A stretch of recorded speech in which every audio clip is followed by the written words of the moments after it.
My name is Will Wirtz. I'm a member of the editorial board of Executive Intelligence Review. Today we have the opportunity of presenting State Senator from Virginia, Richard Black, to make a statement on the use of chemical weapons in Syria. Senator Black, in 2015, was designated by ISIS as an enemy of ISIS, which named him the American Crusader. Black flew 269 combat missions in Vietnam as a Marine pilot.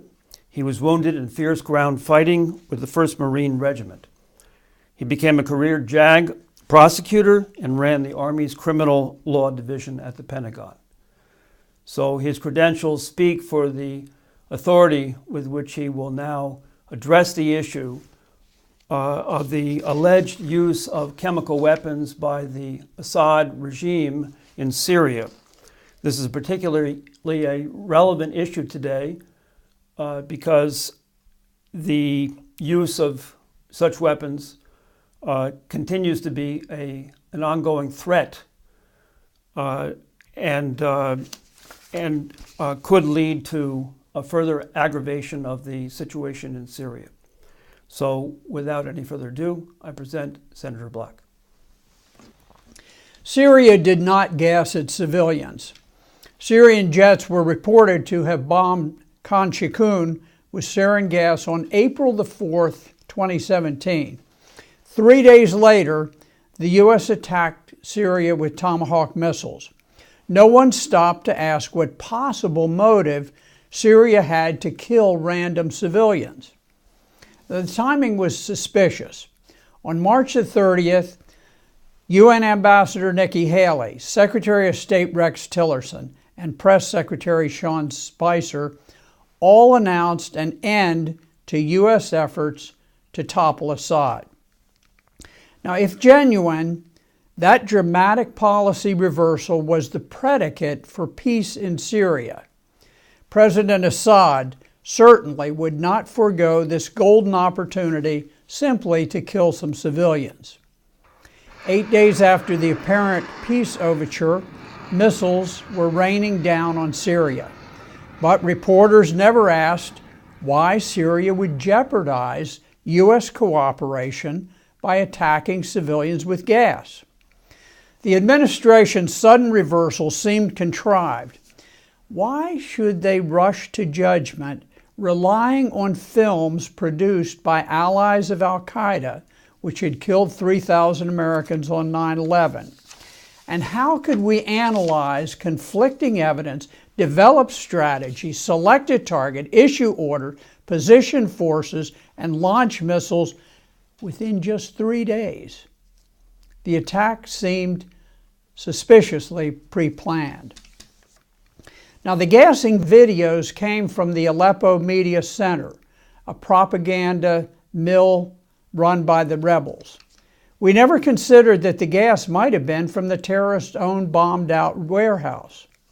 But that question was highly probative because just 6 months earlier, the U.S. conducted massive, highly publicized B-52 air raids on another gas complex operated by terrorists in Mosul.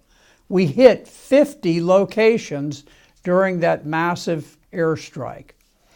The administration angrily denounced skeptics, saying that Assad was worse than Hitler.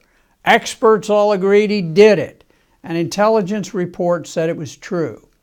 But the CIA's intelligence was both amateurish and unconvincing. And it still begged the question, what was the motive?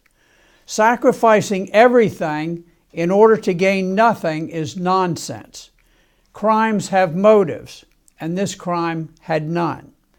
Even if he were willing to provoke the U.S. at this very delicate diplomatic moment, why would Assad attack civilians with babies and not attack soldiers with tanks? We've heard fake CIA reports before. Recall Colin Powell's ridiculous posturing with a test tube, claiming that Iraq had sarin gas. That lie cost 100,000 Iraqi lives. And what of Senator John McCain's claim that a no-fly zone would save Libyan lives?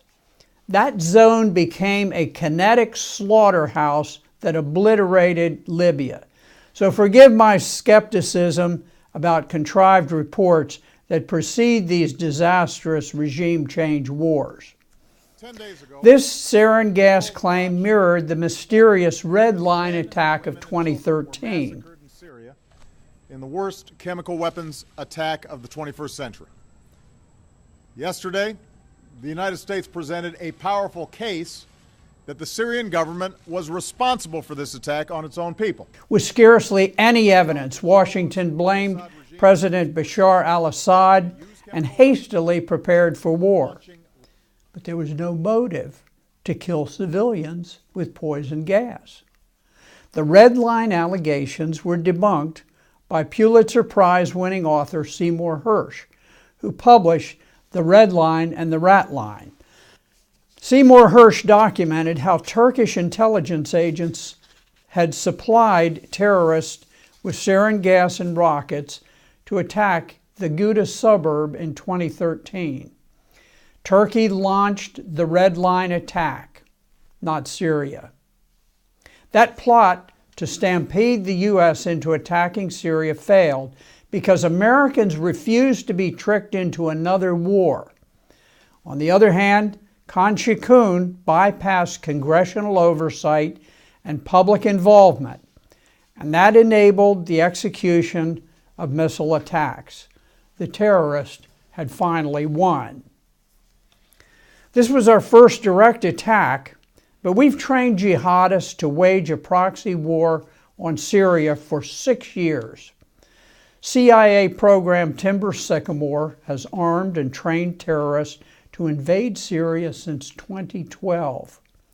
Battle-hardened jihadists from camps in Jordan, Qatar, Turkey, and Saudi Arabia have murdered Christians and other moderates in Syria before returning home to spread a tsunami of terror across the globe.